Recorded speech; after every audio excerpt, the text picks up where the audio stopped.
back to the things which are important in your life, and that you need to make sure are set right for you to be at your best, to be kind with other people, to perform on the workplace. It turns out that I didn't sleep really well. Just a few hours, and that's probably got something to do with the stormy weather and maybe a lot of things on my mind, work-wise and on the personal life. Nothing dramatic, but still that makes me a little bit sleep deprived this morning, which means that I'll have to be careful and aware of that, so that it doesn't impact my mood and doesn't affect other people, right, adversely. So I'll flick the switch accordingly when needed. This said, I've got indeed a lot on my mind this week, and I'm going to take the long way through the park. It's always nicer to get a little bit of greenery, right? I've got a lot on my mind, and as some of you have seen, last week I launched a first podcast called The Switch. So I will warmly thank all of you who took the time to listen to it and to read the blog post that went with it. This week I continue, and there's already an episode 2 of the Switch in the works, and it's going to hit the web pretty soon, by the end of the week, I'm sure. But I'm not going to start just a second podcast.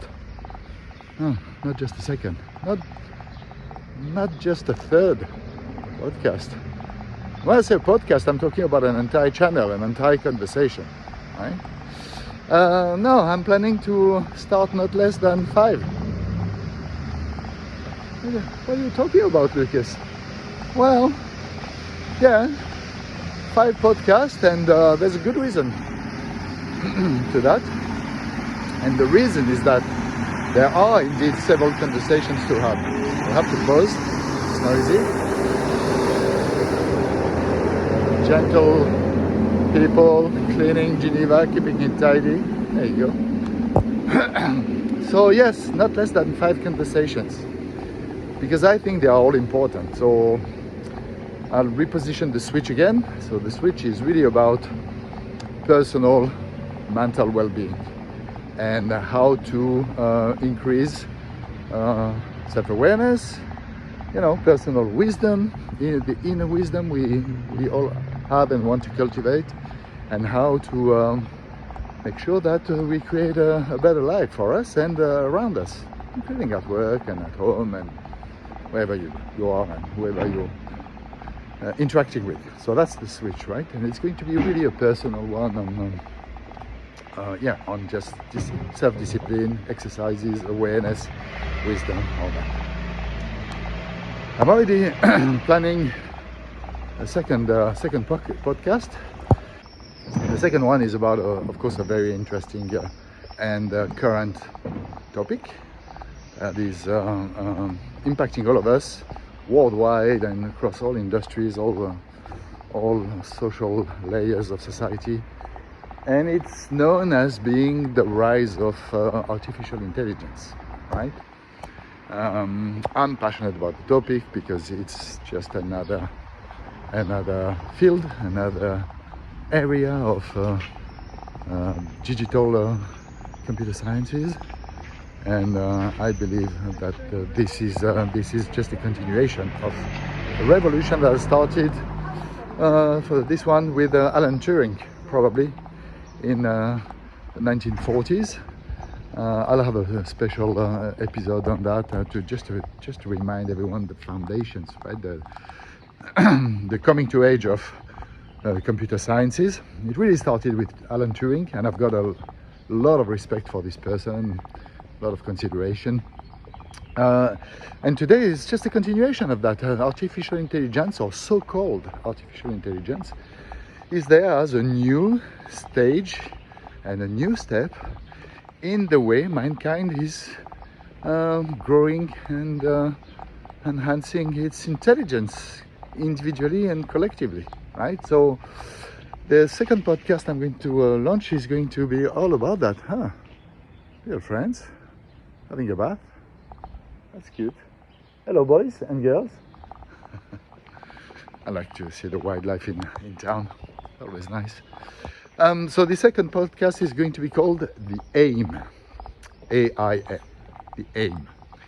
And in AIM there is AI, of course, right? So AI, but it's not necessarily the A and the I you are thinking about, right? Artificial intelligence is what comes to mind.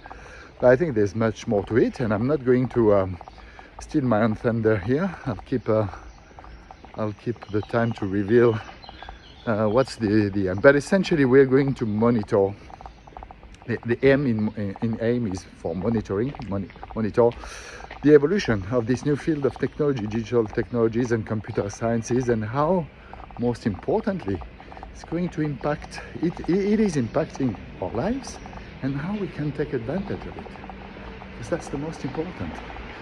Technology is never a thing per se, right? Technology is meant to serve a purpose. I'm a chief technology officer. I've been a senior technology manager in a number of businesses now in my career, either in France, in Australia, or in Switzerland now. And I can guarantee that technology per se is nothing. Technology serves the business, serves a purpose, a strategy, and it's here to make new things possible and better. Right? That's what technology is meant for. So I think AI, as we call it, is really an important new tool that we all need to take advantage of. So, and I'll show you how, at a personal level, for your family, and in your social life and professional life, right? We might also drift and scout a little bit what's happening in the workplace, but that's probably not the main focus, because there's a lot of hype and buzz and content also being produced in that space by the big consultancies such as EY, Gartner, McKinsey, you name it, Deloitte. They're all there to be the evangelist of AI in the corporate world, right? And how it's going to be a revolution.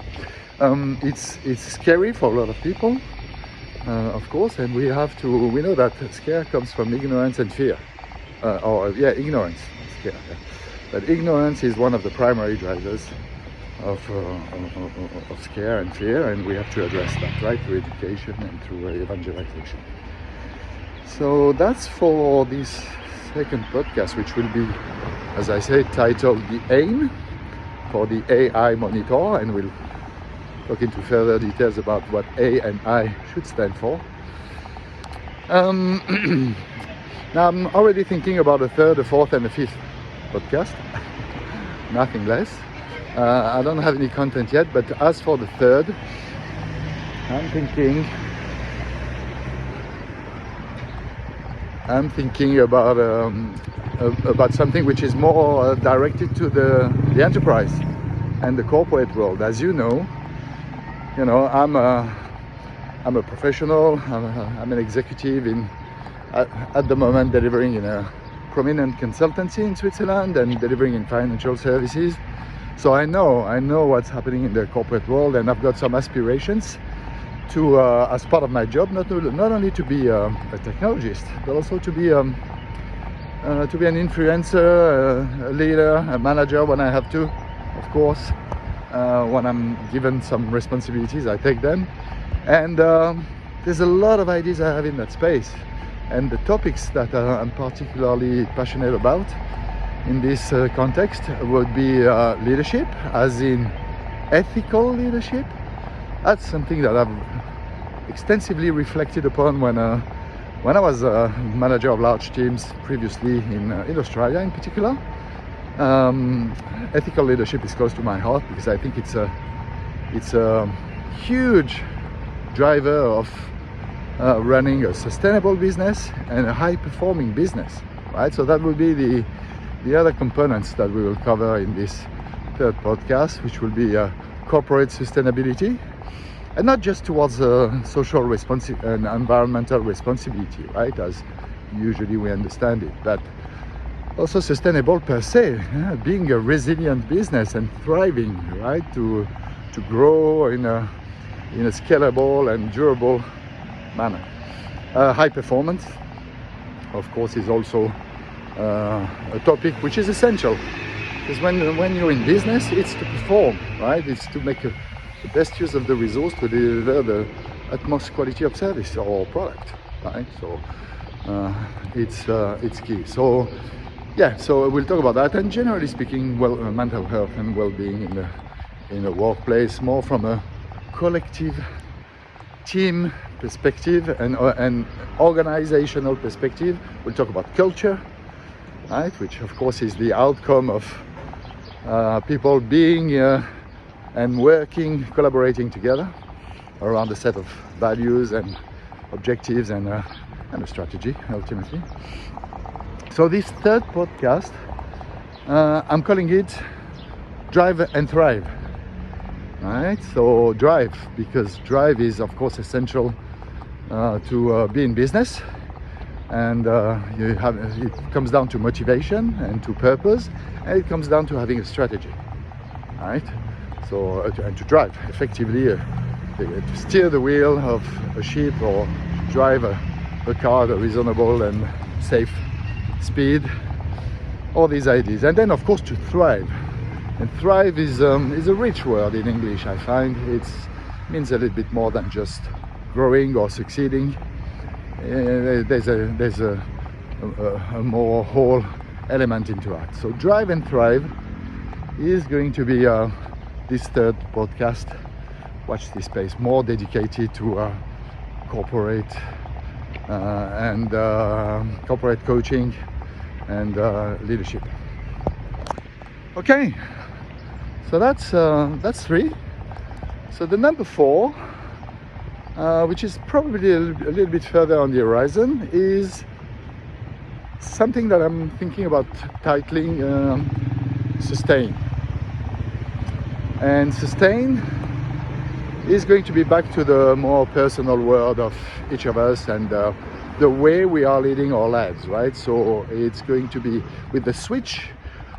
We are in a deep introspection exercise, right? And we're learning ways to create a healthy mental palace and healthy habits and all that. So it's projecting from inward to outside. With Sustain, we are going to talk more about our relationships with the environment, right? And with the world, and how we can, in doing so, in having a better approach to our environment and to the way we're feeding, living, building, all of that, how we can establish ourselves in a more sustainable life and balance and have an impact, have a positive impact in the world, right? So we'll talk about things like sustainable living, nutrition, construction, potentially gardening, how to our relationships with flora and fauna. The tenet here is that this is all going to circle back to the other topics, because at the end of the day, this is an important facet of our life, and it's the way we envision and we establish our interfaces and interactions with the world and our immediate environment is going to reflect on our mindset, is going to reflect on our leadership style, is going to reflect on our ability to reflect and abstract and be inspired and produce new ideas, and at the end of the day innovate potentially and scout new intellectual directions, right? So this is a whole. So Sustain would be the 4th podcast. Now, finally, and maybe most importantly, There's another project and topic which is really, really close to my heart, which is, the promotion of good behaviors and proper right thinking in the world. I've written recently this manifesto, which I called Kind Mind. Kind mind is not just two words next to each other, right? As one would understand, having a kind mind, right? Kind being gentle and empathetic and all that. No, well, it's that as well, but it's also kind and mind are an acronym for cardinal values, which I believe, regardless of our life philosophies and religions and political views, these are, values, behaviors, principles that we could all agree on to drive our lives, right? So I've created this website for now called kindmind.world and published this manifesto, so you can have a look at it. The link is in the comments description below. But kind stands for a number of concepts. The first one being kinship, right? And in the M in mind means mindfulness, right? I'll let you discover the other letters in this concept. But kind mind is really also an intention to federate and encourage a number of initiatives in the world to promote altogether kindness and kinship, right? And everything that comes down to it, and thinking correctly, and being aware of our biases and the fallacies of the world. And it's more than ever important in a world where the boundaries between reality and fiction and fake have never been that blurred, right? And courtesy, in particular, of technology and the new AI technologies that are coming, which can be perceived as magic, but can be perceived as scary, because we can't differentiate anymore what's real from what's not, unless we use our mind and our judgment and our heart and kindness, right? So watch this space. Kindmind.world will be there to communicate and to propagate and promote ideas along these lines. And the podcast of Kind Mind has probably got two sides to it. There's the positive side to it, but then there's also the blaming or the blame and shame side of it. And it's really to point out and put under the spotlight at the other end of the spectrum of kindness and mindfulness. Excuse my language and my French, but what I would call decadism, right? So, and one knows that you just have to open the newspapers or your social media or YouTube or the news on TV to see every day what's happening in the world, right? The number of stupid actions, human-driven events, decisions that keep being taken these days in 2024 against the interest of not only of the planet and of nature and of the special groups of interest or minorities or that, but generally speaking against mankind and against the dignity of our and the honor of mankind.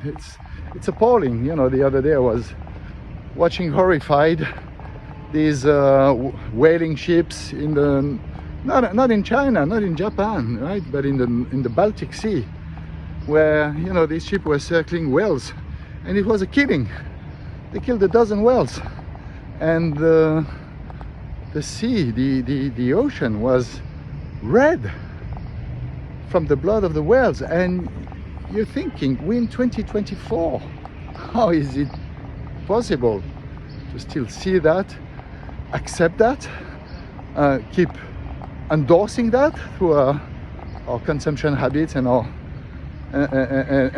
money, that's appalling. And that's typically for me an example of decadism. But then there is the everyday decadism, right? So being a decade is an innate faculty, right, of each of us. Let's be honest, right? I think we can all be decades more often than we think. I know I am. I've been a lot, and I still am occasionally. And I'm trying to be self-aware enough to stop being one and to refrain from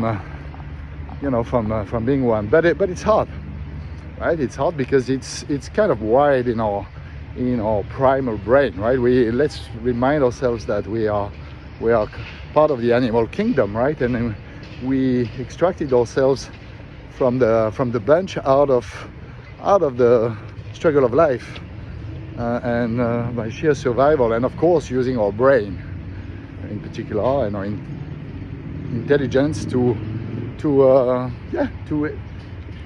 expand in the world and to be safer and to live longer and all that, right? But as part of that, there are still some very entrenched and deep primal, or even primitive behaviors which make us decades.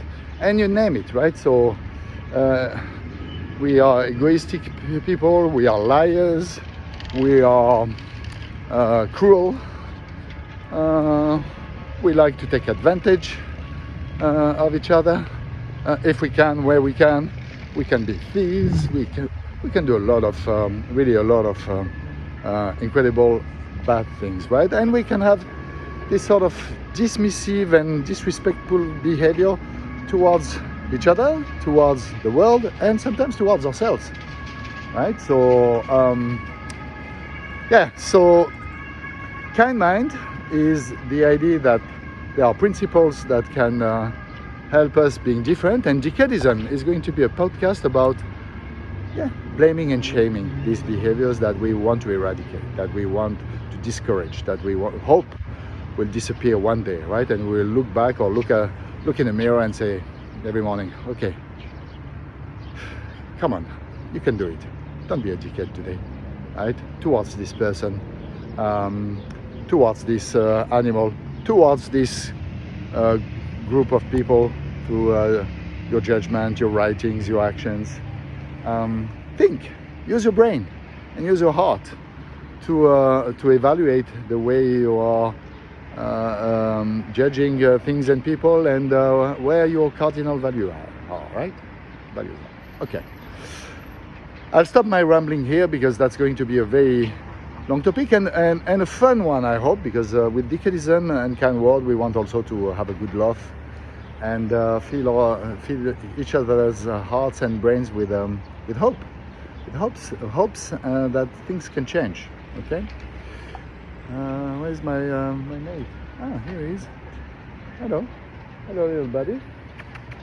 You okay? I think it's cleaning time. That's all right. It's the morning. Everybody is having a morning ablutions. And if we don't want to be dickheads to these people, to this swan tribe, we wouldn't feed them. We wouldn't pollute their environment. We would respect their nest when they are nesting on the beach. There's a lot of things we can be towards them, not to be wicked humans. Right? You agree? You agree, buddy? Yeah, I think he agrees. Okay, so that's that. We've been talking about these 5 podcasts. It's ambitious, but I'm going to devote myself to producing content in each of these directions. So the switch, personal mental health, well-being and performance. The aim, the monitoring digital transformation of society with the latest technologies such as so-called artificial intelligence, AI, but we'll call it something else, AI. Drive and Thrive, where I will make sure to have as relevant as possible out of my day-to-day experience or past experience topics about ethical leadership, inclusive cultures, high performance in the corporate world,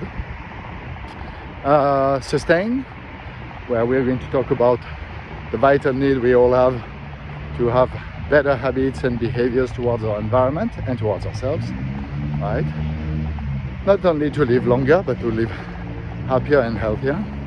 And finally, kind mind / decadism, where we are going to talk about what it is to be a human in the 21st century, an evolved human, trying to make the best out of his superior brain and keep in check the animal, the primal beast, the barbarian in us, and stop being dickheads towards each other and towards the world.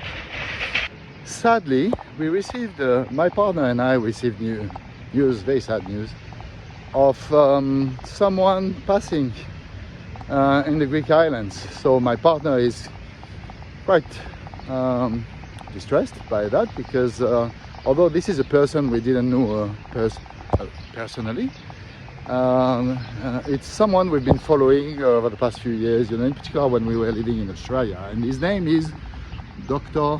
Michael Mosley.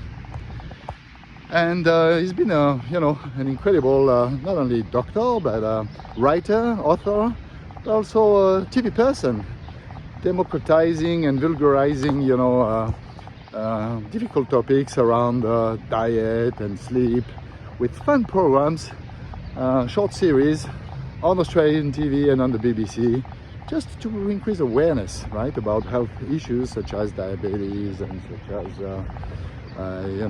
alcohol consumption or bad sleep habits and all that, right? So it's really, I can only recommend to look up his name, Dr. Michael Mosley, Mosley, and check some of his books and programs. Really amazing. But Michael, over the last weekend and last week, was on holidays in Greece with his wife and family and friends probably. And one day he went on a walk in the mountain, and he took the wrong turn apparently, and the weather was scorching hot, and who knows what happened, but he had a fall and he disappeared, and took a few days to find his body, unfortunately, by a beach. And here you go, he's gone. 67 years old, right? Leaving behind him friends and family, of course, completely crushed by the circumstances. Well, yeah, one would argue that happens every day to a lot of great people, right? Or to a lot of anonymous people, of course. But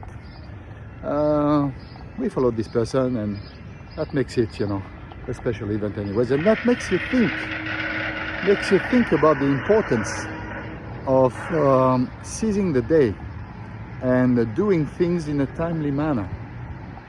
When you have in mind project, someone that is close to your heart, that you're passionate about, let's not defer it if we can avoid it, right? Let's jump into it, right? Doesn't need to be perfect, and that's the case for my little humble initiative, I guess.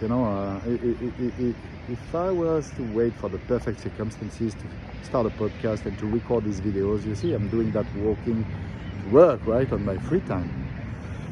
But yeah, I could have said, no, let's wait to have more time, maybe I'll take a sabbatical and all that. No, well, you can cross the road here and be hit by a car or even a bike in Geneva, right? So, and finita la commedia, you're gone as suddenly as the idea came to your mind, right? So don't defer, don't procrastinate, and don't wait for the perfect time to do things. Seize the day. I know this is very, I might be stating the obvious and sound like a lecture, and I don't need to patronize everyone or lecturing anyone here, but I think it's a good reminder. And the other quote that brings to mind, and I might leave you to ponder on, is there's a saying which is about us only living once. You only live once, some people say. That's completely incorrect. That's a logical flaw. It's a fallacy. The reality is that you only die once. right? But luckily, you can live every day, right? And that's the nice reminder I get from this tragic disappearance of Dr. Michael Mosley.